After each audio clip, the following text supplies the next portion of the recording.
Hello everyone, welcome to my YouTube channel. So today we will discuss relationship between zero and coefficient based on chapter 2nd polynomial of grade 10th. So here we will discuss factorization, middle term split method also.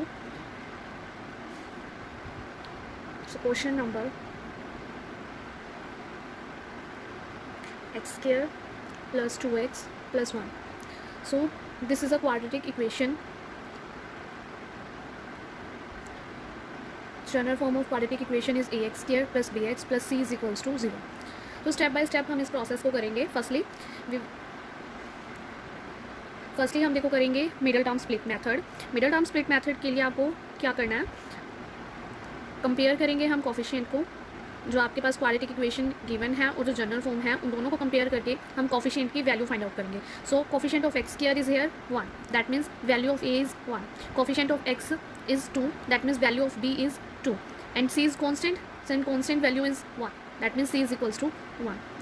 So firstly जो आपके पास ये middle term होती है इसको split करना होता है. That means आपको इस टर्म को दो पार्ट्स में डिवाइड करना होता है. फर्स्ट टर्म मान लो x1, सेकंड टर्म आप मान सकते हो x2. सो दैट मीन्स आपको दो फैक्टर बनाने हैं. अब इन दोनों फैक्टर में भी एक लॉजिक है. वो लॉजिक देखो क्या है.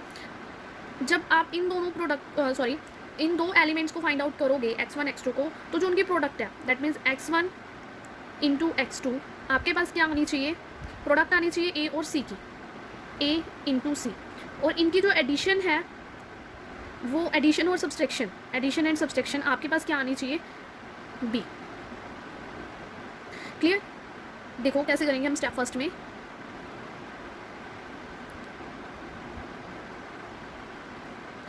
a into c that means a 1 into 1 that is 1. Step second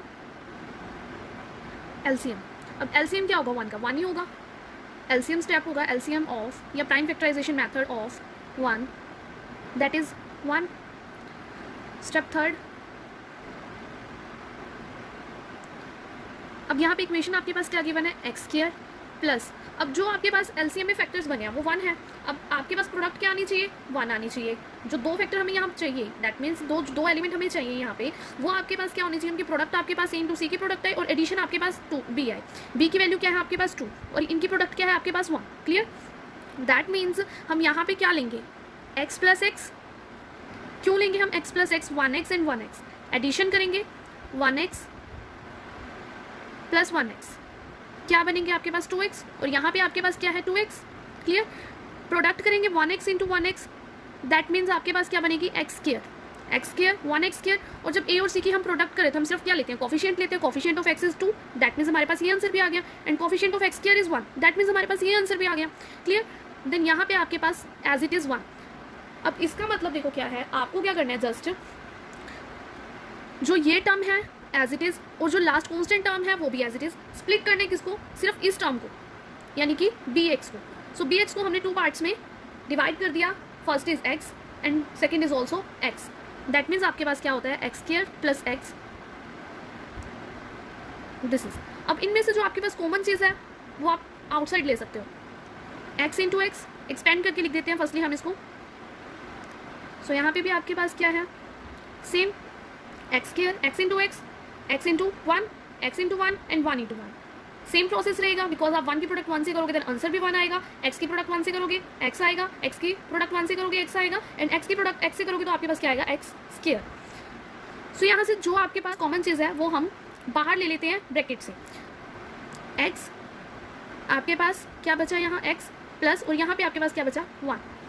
अब यहाँ पे कॉमन निकालने के लिए क्या है, सेम 1. देन आपके पास बचा क्या यहाँ 1. तो ये दोनों चीज़ आपके पास फिर से कॉमन है तो आपने इनको बाहर ले लिया और इन दोनों को आपने एज अ पेयर कलेक्ट कर लिया. सो 2 आपके पास पेयर आए. फर्स्ट पेयर क्या है x plus 1 and second pair भी क्या है x प्लस 1. अब यहाँ से आपको जीरोस फॉर्म करनी है. अब यहाँ तक तो था आपके पास middle term split method that means हमने 2 फैक्टर्स फाइंड आउट कर लिए एक क्वाड्रेटिक इक्वेशन से. अब आपको क्या करना है, इन्हीं फैक्टर से आपको जीरोस फॉर्म करनी है बिकॉज हमें पढ़ना क्या है, relationship between zeros and coefficient. Clear. So x plus 1 is equals to 0. Again x plus 1 is equals to 0.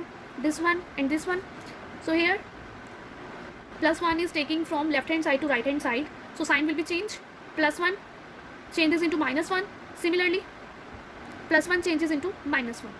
So we have two zeros, -1 and -1. Alpha name and beta named. Of alpha is -1 and beta is also -1, and value of A is 1, value of B is 2, and value of C is 1. So here sum of zeros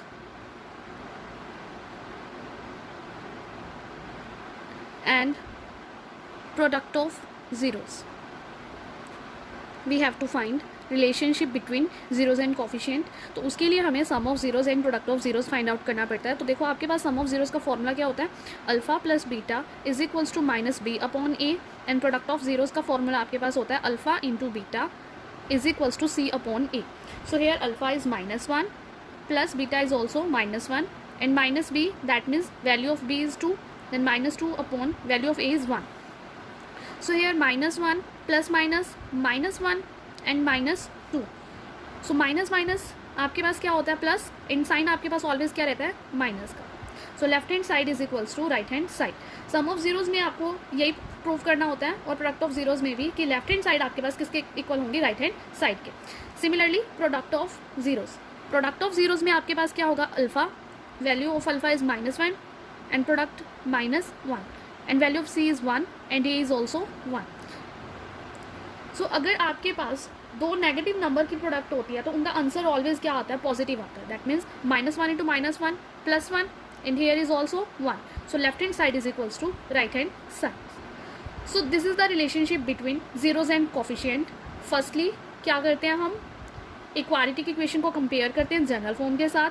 second, फिर उसके बाद हम step by step उसके factors बनाते हैं. Factors बनाने के बाद हम 2 zeros फाइंड आउट करते हैं. 2 zeros आपके पास क्या होती है, alpha and beta, and A B C हमारे पास कोफिशिएंट होते हैं. एक्स के एक्स और सी आपके पास क्या होता है, कांस्टेंट टर्म.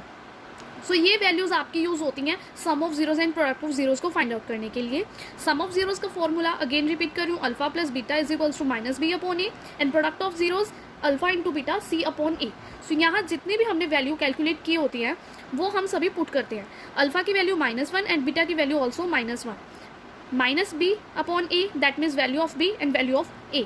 सो यहाँ से हम सॉल्व करके लेफ्ट हैंड साइड को राइट हैंड साइड के इक्वल प्रूफ करते हैं. अगर हमारी left hand side right hand side के इक्वल आ जाती है, दैट मीन्स जो हमारा आंसर है वो बिल्कुल करेक्ट है relationship between zeros and coefficient का.